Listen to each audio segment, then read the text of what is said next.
Midday News brought to you with the kind compliments of Court St. Vincent Limited. Easter is coming, and that means it's time to do some spring cleaning. It's time to upgrade and refresh your home today and save up to 30% off store-wide. Change off that old lounge chair, dining room table, or any furniture item now and save big. Plus, shop our large selection of appliances, televisions, and electronics for the biggest deals. No cash, no problem. Shop with Courts Ready Finance and pay $0 for 30 days. And before you check out, don't forget to add extended warranty with our Quartz Super Shield product, which will protect your purchase for up to 4 years. This offer is available online at shopquartz.com for a limited time only. Act now before the deals are gone. Conditions apply. Quartz, bringing value home. Welcome back to WEFM's Midday News, brought to you with the kind compliments of Court St. Vincent Limited. I am your presenter, Rajiv Providence. First, on the local scene, police are urging conductors to stop harassing persons in order to get them to travel on their vans, warning that they can face charges for doing so. Sergeant 444 Kenny Jones of the Traffic Department of the Royal St. Vincent and the Grenadines Police Force, while speaking on WEFM earlier today, noted that this action on the part of the conductors is an offense and members of the public affected by this behavior can report this issue when faced with it. We hear more from Sergeant 444 Jones. On the regulation 44.4, it says he shall not call out to or otherwise importune any person to travel by such motor omnibus. Also on the regulation 45, it says no owner or driver or conductor of a public service vehicle, flying for hire or any other person shall speak, make any noise or song, any instrument in order to attract the attention of the public or of a possible passengers. Sergeant 444 Jones said that if any member of the public is feeling harassed to travel on a public service vehicle, they can make a report at the traffic department. The matter will then be investigated and charges laid against the conductor. He also advised that action can be taken against drivers that make noise with their horn or any other instrument in persuading someone into traveling on their vehicle.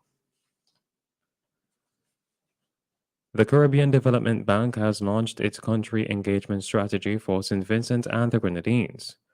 The Country Engagement Strategy, or CES, sets out the strategic direction for the Caribbean Development Bank's engagement with the government of St. Vincent and the Grenadines over the period of 2022 to 2026. Vice President Operations of the CDB, Isaac Solomon, at the launch of the strategy on Tuesday, said that the CDB is anticipating solid results. We hear more from Mr. Solomon. Through this new and ambitious strategy, the country seeks to support 1. The re-engineering of economic growth, the enabling of enhanced human and social development, and preserving environmental sustainability and enhancing climate resilience. As St. Vincent and the Grenadines pursues activities and aspirations that are key to the country's development. It is time for even more bold changes, and the strategy can aid in attaining this objective. CDB continues to work with you in implementing this new country engagement strategy, and we anticipate solid results from our joint efforts. That was Vice President Operations of the Caribbean Development Bank, Isaac Solomon.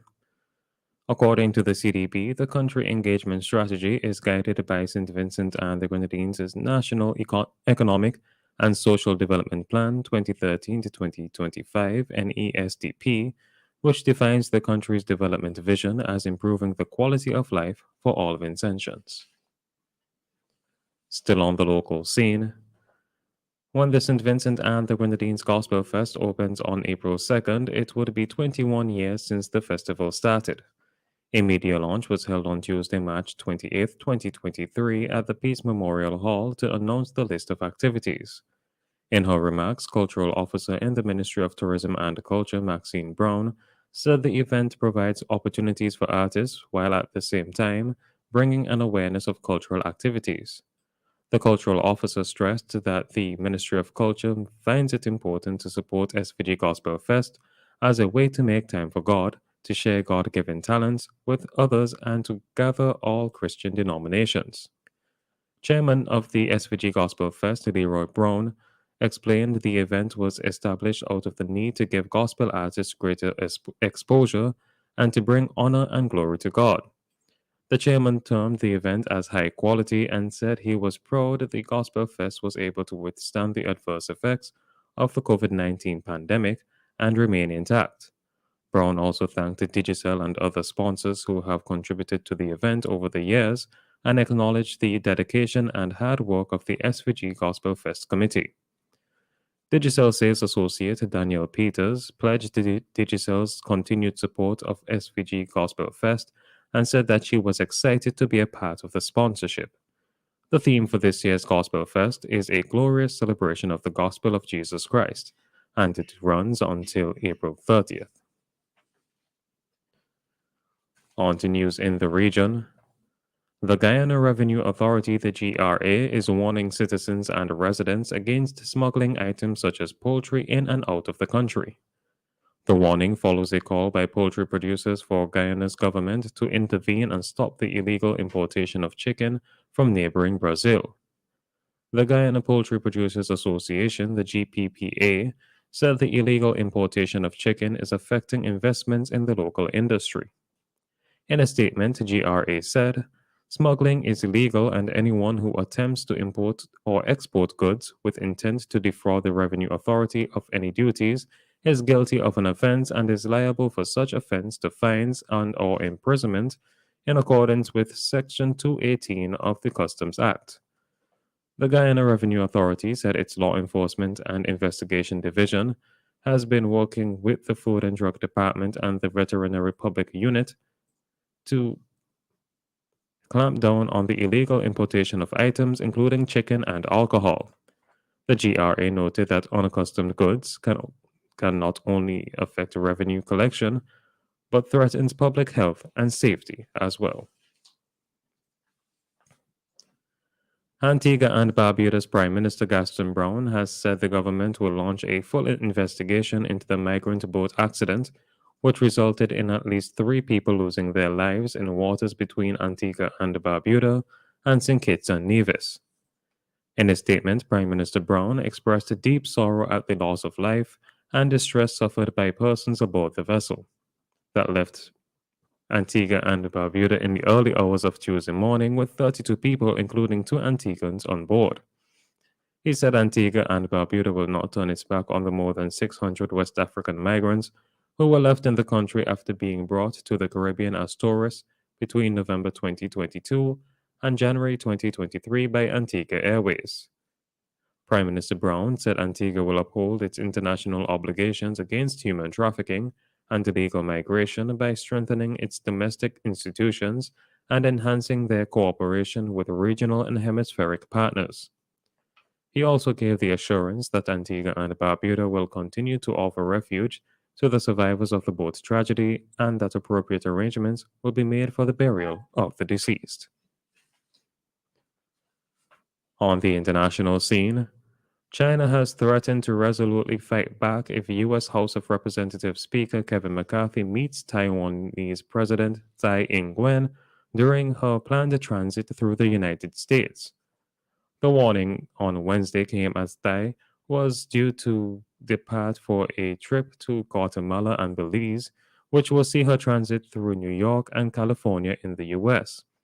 While not officially confirmed, she is expected to meet McCarthy while in California at the end of her 10-day trip. China, which claims democratically ruled Taiwan is its own territory, has repeatedly warned U.S. officials not to meet Tsai, viewing it as support for the island's desire to be seen as a separate country. Beijing staged war games around Taiwan last August when then U.S. House Speaker Nancy Pelosi visited Taipei. Taiwan's armed forces have said they are keeping watch for any Chinese moves when Tsai is abroad. The U.S.'s transit by Taiwanese presidents are routine and that China should not use the president's trip to take any aggressive moves against Taiwan. And finally, in sports, Argentina captain Lionel Messi has passed the 100-goal mark for the reigning world champions in a 7-0 friendly win over Curacao. 7-time Ballon d'Or winner Messi hit the 100 mark after he opened the scoring against the Caribbean island in 20 minutes in Santiago del Estero on Tuesday. It came 17 years after he opened his Argentina account in a 3-2 defeat to Croatia in March of 2006. The 35-year-old added another goal shortly after the half-hour mark to make it 3-0 and then completed his hat-trick on 37 minutes, with the fifth as Argentina toyed with their outclassed opponents. It was his seventh hat-trick for the national team. This has been WEFM's Midday News. I have been your presenter, Rajiv Providence. Join us again at 3 p.m. for WEFM's 3 p.m. News. WEFM's Midday News is brought to you with the kind compliments of Quartz St. Vincent Limited. It's the Quartz Optical Annual Frame Event. Get up to 85% off on selected frames. Book your appointment at www.quartzoptical.com. Get that frame today with no cash from 3 to 24-month credit plans. You don't want to miss it. The Annual Frame Event. Up to 85% off. Only at Quartz Optical. See in store for details. Quartz Optical. Value you can see. A storm or hurricane can cause